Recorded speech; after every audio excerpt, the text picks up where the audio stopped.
Hello snowboarders of the internet, I'm your host TC and today I will be reviewing the Rossignol 1.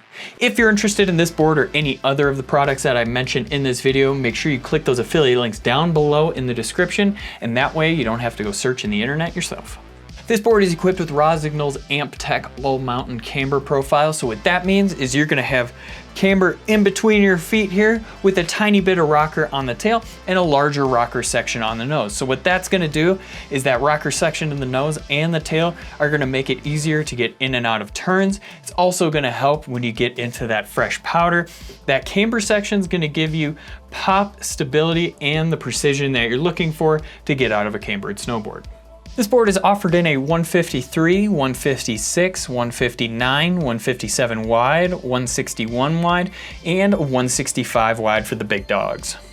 I rode this board at Copper Mountain where the day before we got a couple inches of snow, really nothing that accumulated too much, but it was honestly like a stormboarding day without all of the great snow.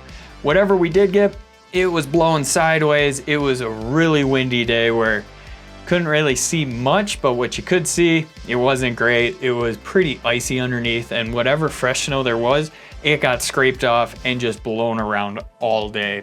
I used my Ride Fuse boots and my Jones Mercury FASE bindings.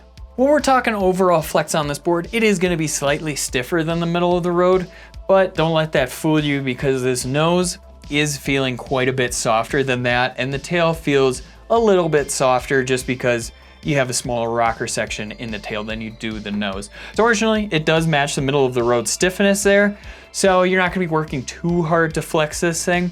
When we talk about the stability portion, it is definitely gonna be more lively than it is damp, and it didn't feel the most stable all the time, especially when I did get into that more chewed up, that wind-blown push pile section.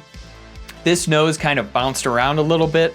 It did definitely feel more stable as I rode it back foot dominant, just because it had that smaller rocker section in the tail, but that nose was still skipping around a little bit on me, sending some vibrations, but it wasn't anything too terrible where I was like, oh, this board is unrideable. It was still pretty good overall. The pop on this board is pretty good, but it's not as good as I would truly like it to be. Because you have a smaller rocker section in the tail, it doesn't have that true snap to it, where it's more of that lofty roll. When you go to load it up, it's kind of like, oh, and just pops you up instead of having that abrupt snap to it, which it's all right.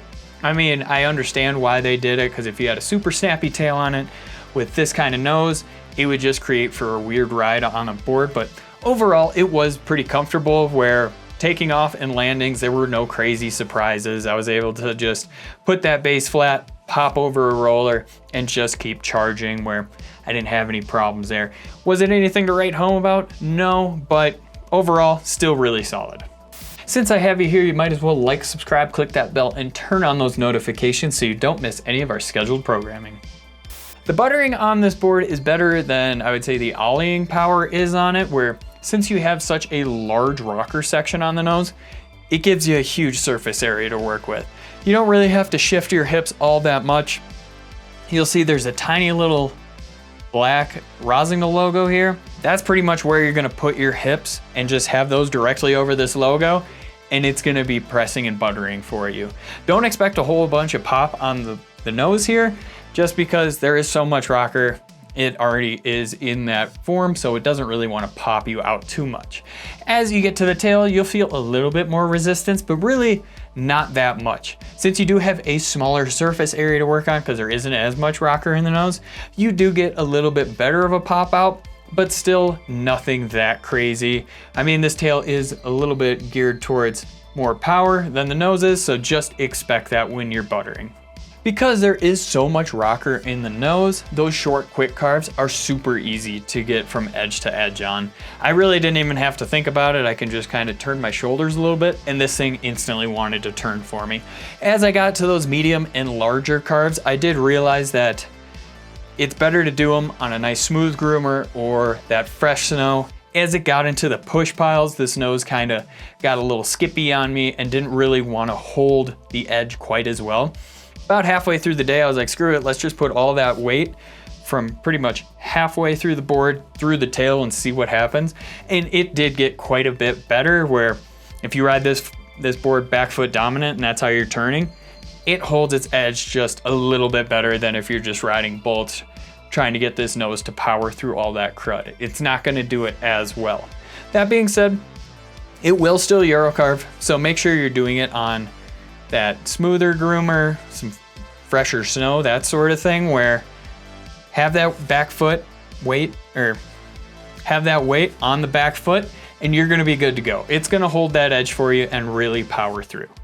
Rider in mind, this board is made for that intermediate to lower level advanced rider that's not really looking to push the envelope all the time.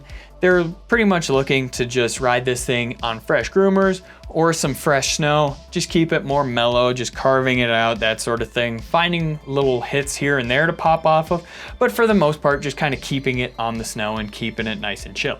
If you're looking for another way to get involved in the Angry Snowboarder community, head on over to Angry Snowboarder VIP.